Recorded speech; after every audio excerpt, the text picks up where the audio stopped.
Quarto sentido para descrever, visão, que é a percepção de luz, exatamente se dá através dos olhos, né, gente?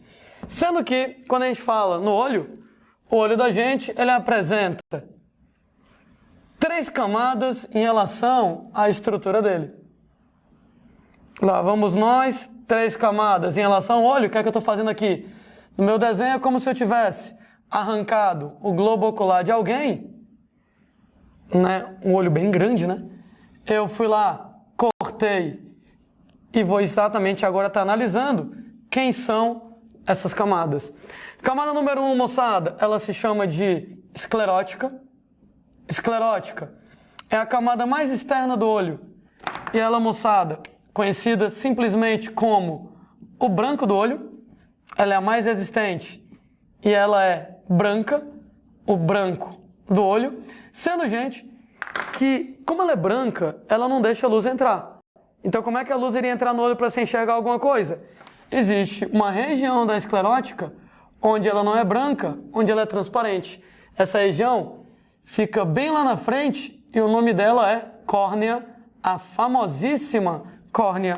Córnea é a parte transparente da esclerótica, exatamente que possibilita a entrada de luz no olho para você enxergar alguma coisa. Muito bem. Segunda camada do olho, ela vai ser chamada de coroide.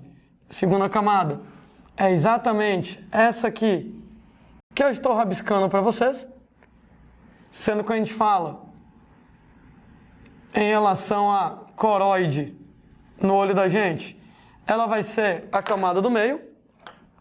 Gente, ela vai ser a camada mais vascularizada do olho, ou seja, é onde você tem os vasos sanguíneos. E, gente, ela é colorida. E aí? Qual é a cor do seu olho? Preta, azul, amarelo, cor de rosa, verde de bolinhas roxas? Não interessa. A cor é exatamente a cor que a coroide vai ter. Normalmente, não dá para ver a cor da coroide, que a esclerótica branca esconde a coroide colorida. Entretanto, na frente aqui, a esclerótica virou córnea. Uma vez que a córnea ela é transparente, a gente consegue ver um pedaço da coroide com o nome de íris. Então, gente, íris vai ser a parte visível da coroide graças à transparência da esclerótica. Bem no meio, moçada, da íris, você tem um buraco. Esse buraco se chama pupila. Sendo, gente, que quando você vai lá e coloca por fora da córnea, ainda tem uma estruturazinha para lembrar. Essa estrutura, gente, ela é a membrana conjuntiva. A famosa conjuntiva lá da conjuntivite, né? Quem já teve conjuntivite, puxa vida, que legal. Só que não, né? A conjuntiva, ela é considerada uma mucosa que vai revestir tanto o olho como a parte interna das pálpebras. Então, se você está lá com conjuntivite, está lá inflamada essa mucosa, né? Recobre o olho, a parte interna das pálpebras, e ela tem lá epitélio e conjuntivo. Tem lá vasos sanguíneos. Esses vasos sanguíneos são bem pequenininhos, quase não dá para notar. Tanto é que a conjuntiva é transparente. Mas, quando está inflamada, que os vasos dilatam, aí você consegue ver, né? Os vasos dilatados bem maiores, fica lá bem avermelhado. Se você observa o globo ocular dentro da sua cabeça, da sua cara, visto de frente, você vai ter mais ou menos esse esquema aqui. Lindo meu desenho de olho. Você tem, moçada, lá a esclerótica, o branco do olho, sendo que bem na frente a esclerótica fica transparente com o nome de córnea. Embaixo da esclerótica branca não dá para ver a coroide colorida, mas embaixo da córnea transparente dá para ver a coroide colorida com o nome de íris. E, gente, aquela bolinha preta lá no meio do seu olho é a pupila. Na verdade, ela não é uma bolinha preta, né? Na verdade, ela é um buraco. Buracos não têm cor. Mas como o fundo do olho é escuro, então nos parece ser preto por causa disso. Gente, nós temos aqui embaixo da estrutura da córnea um líquido chamado de humor aquoso. Aí você tem o buraco da pupila. Atrás da pupila você vai ter a principal lente do olho, chamada de cristalino. Eu diria que o olho tem duas lentes. A primeira lente do olho é a córnea, primeiro lugar por onde você vai ter a luz atravessando, e a segunda lente do olho é o cristalino. A diferença é que a córnea, ela é fixa, ela não muda de forma. Como a córnea vem da esclerótica super dura, super resistente, a forma não pode ser mudada. Entretanto, o cristalino, ele é gelatinoso, ele é flexível. Daí o cristalino, principal lente do olho. Como é gelatinoso, ele pode mudar de forma, então ele está associado com um grupo de músculos chamados de músculos ciliares. Nada a ver com esses cílios, só um nome que é igual. Os músculos ciliares alteram o formato do cristalino para poder ajustar o foco da visão. Então você vai ter os músculos ciliares e aqui, gente, dentro do globo ocular, um líquido chamado de humor vítreo. Lembrando que o termo humor é um nome fresco para líquido, né? Então tem o líquido aquoso, o líquido vítreo, que é mais gelatinoso. E nós chegamos na terceira camada que o olho tem, que vai ser a retina. Sendo, gente, que a retina, terceira camada, ela é a mais interna. E na retina, moçada, nós vamos ter uma região chamada de mácula lútea, né, também chamada de mancha amarela.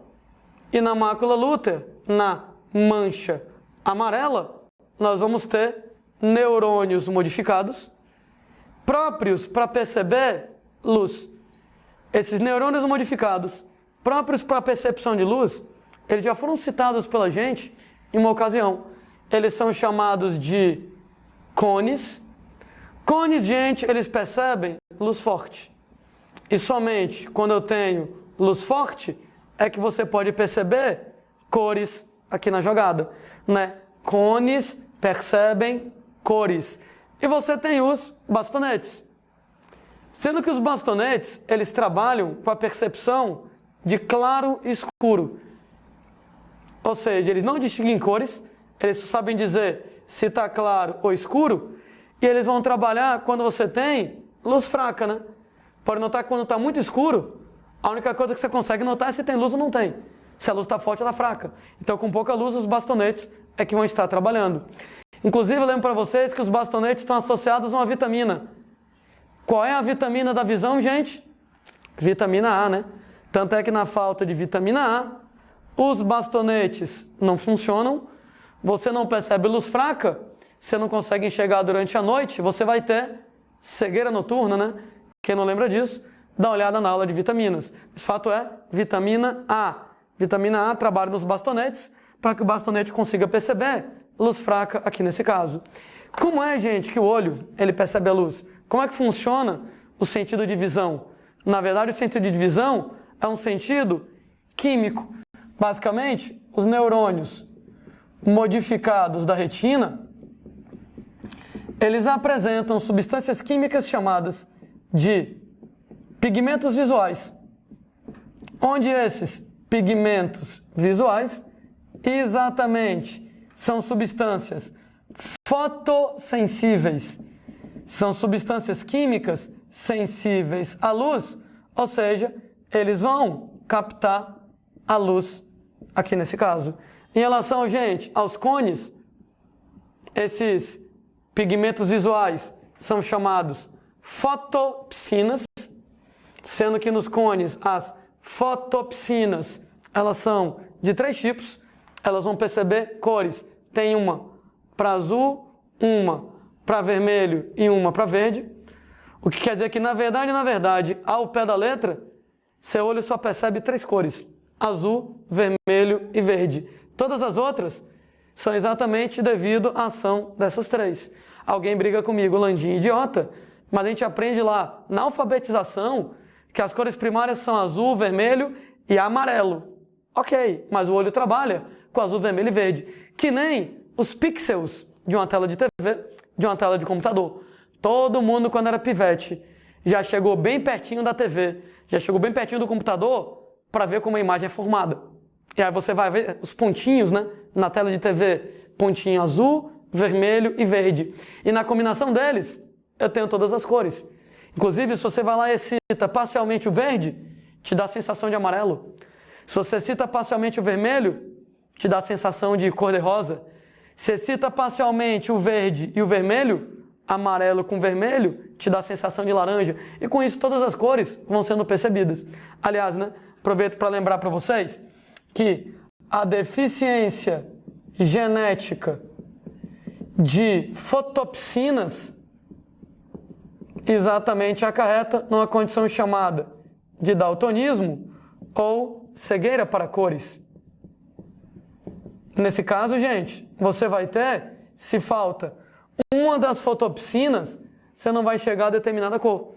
Né? Na falta dessa cor, né, você vai acabar misturando as outras cores que sobram. Na verdade, você tem 3 tipos de daltonismo. Você tem um daltonismo só para azul, chamado tritanopia. Não, isso aqui não vai cair nos vestibulares mais tranquilos. Tem nem perigo da prova do Enem usar esse nome, né, a não ser que ela coloque num texto para você analisar.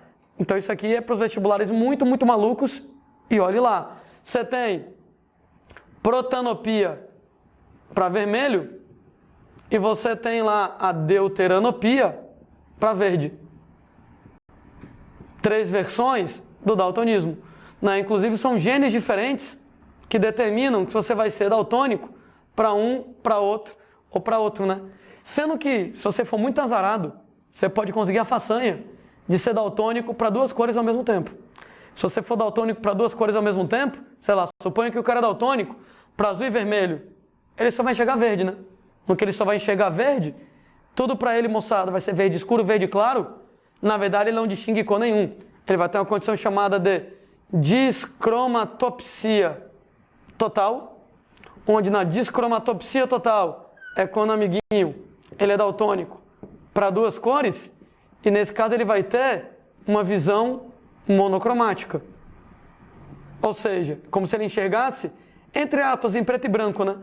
Tudo é verde escuro, verde claro. Não sei se é o que a gente já viu na TV, aquelas imagens feitas com câmeras infravermelho para você ver durante a noite.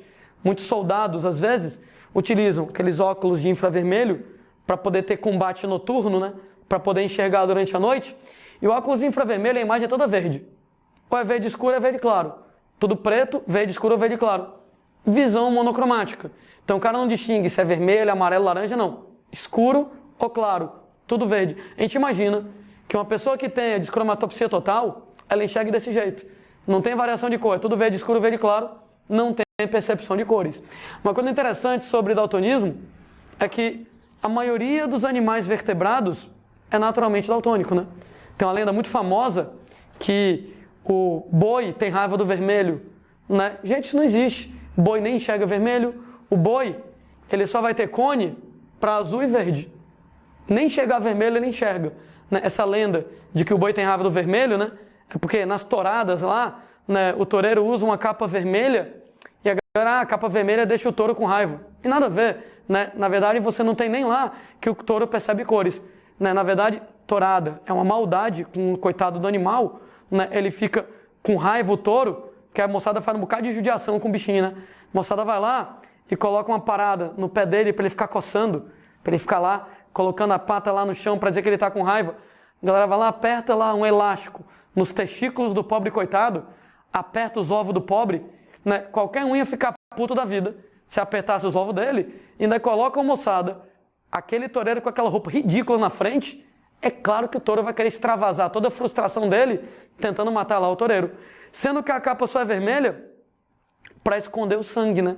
Para caso o touro ou o toureiro sangrem, né? Mascara lá o vermelho da capa para não ficar tão chocante para a plateia. É um absurdo lá. De qualquer maneira, quando você vai lá e pega o vermelho, o touro nem enxerga o vermelho. Entenda, a maioria dos mamíferos não enxerga cores.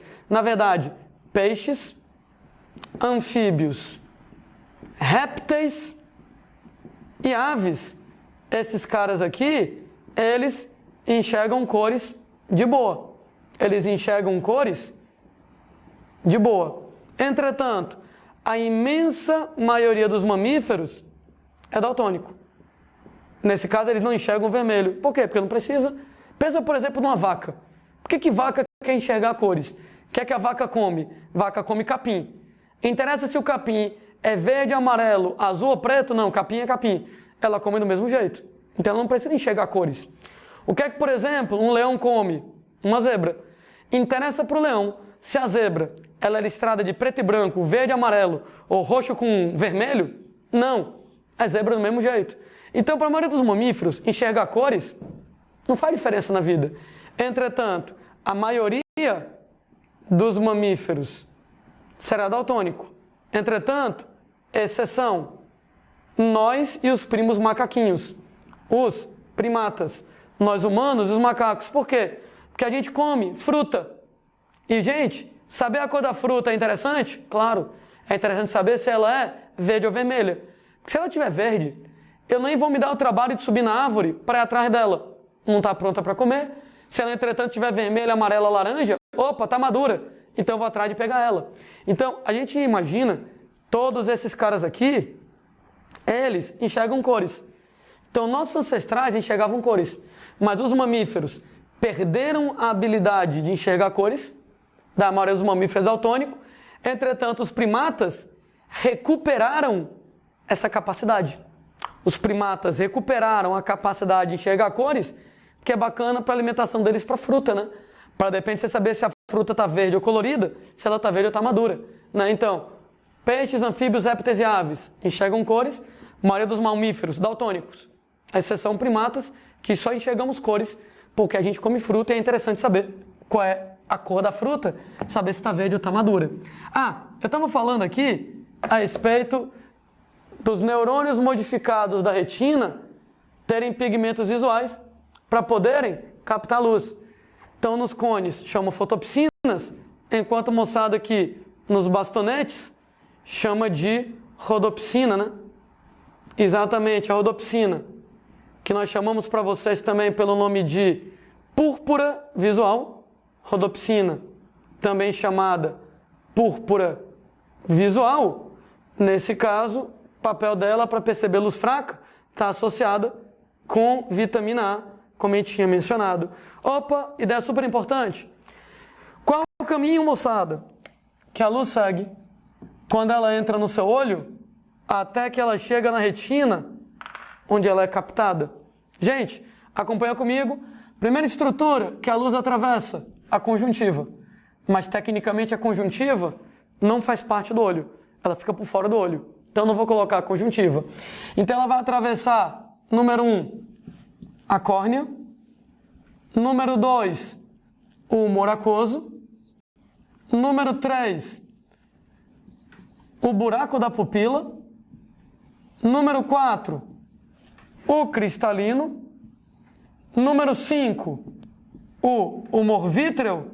Para finalmente, número 6, chegar na retina, que é onde a luz ela é realmente percebida. É a retina que vai ter os neurônios que vão transformar a luz em impulso nervoso para mandar informação para o cérebro processar aquela informação. Quer dizer, então, que o caminho começa com a córnea, passa pelo humor aquoso, passa pela pupila, passa pelo cristalino, humor vítreo e retina. E daí interessante, para que o olho tem cor? Para que serve a cor do olho lá na coroide? Gente, na verdade, quando você analisa a estrutura da retina, a parte dos neurônios que percebem a luz, elas não estão voltadas para o lado de fora, elas estão voltadas para o lado de dentro da retina. Ou seja, a parte dos cones e bastonetes que percebem a luz não está aqui desse lado, está aqui desse lado. O que quer dizer que, na verdade, para você perceber a luz atravessa a retina, bate na coroide e volta. Então, esse lado de cima não percebe luz, esse lado de baixo que percebe. Então, a luz tem que atravessar a retina, bater na coroide e voltar para que a luz seja percebida. E daí? E daí que, por exemplo, os primeiros humanos surgiram na África, onde tem muito sol, onde tem muita luz. Muita luz no olho, gente, a imagem fica tão clara que você não enxerga porcaria nenhuma. Daí, é bacana que o olho seja preto, porque quando o olho é preto, no que a luz atravessa a retina, bate no olho preto. Lembra das aulas de física que preto absorve luz? Parte da luz é absorvida e sobra menos luz para a retina para evitar que a imagem fique muito clara. Então, o fato de a coroide ser escura absorve excessos de luz.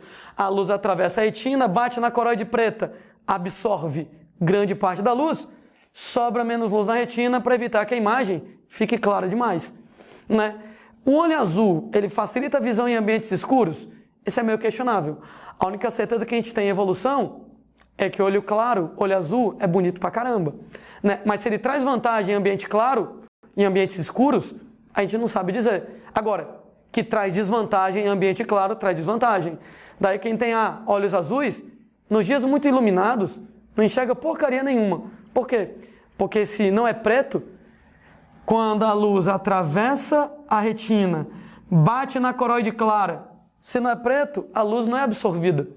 Uma vez que a luz não é absorvida, ela é refletida em maior quantidade e é tanta luz em cima da retina que a imagem fica clara demais, né? Daí quem tem lá olho claro, olho azul, olho verde em dias muito ensolarados, tem dificuldade de ver, fica tudo muito claro. Capricha lá nos óculos escuros nessa situação. Então, realmente, o olho claro dificulta ver em ambientes muito iluminados.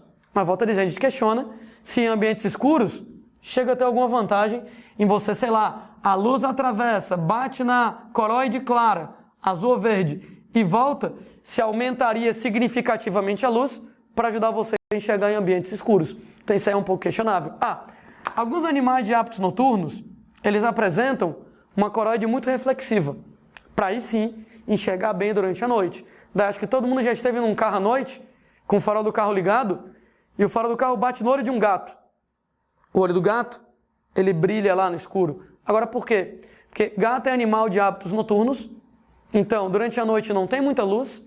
Para ele poder melhorar a visão, a coroide dele é extremamente reflexiva.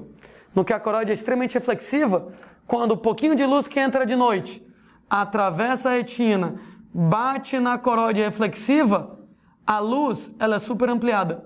No que a luz é ampliada, ela é captada com eficiência bem maior. Então aquele pouquinho de luz é ampliado. A consequência disso, né, é que quando você coloca lá o farol do carro bem no olho do gato, muita luz, a luz entra no olho, atravessa a retina, bate na coroide, cheia de cristais reflexivos, e a luz amplia, aí você só vê lá aquelas duas bolinhas brilhando no escuro, os dois olhinhos do gato lá brilhando no escuro.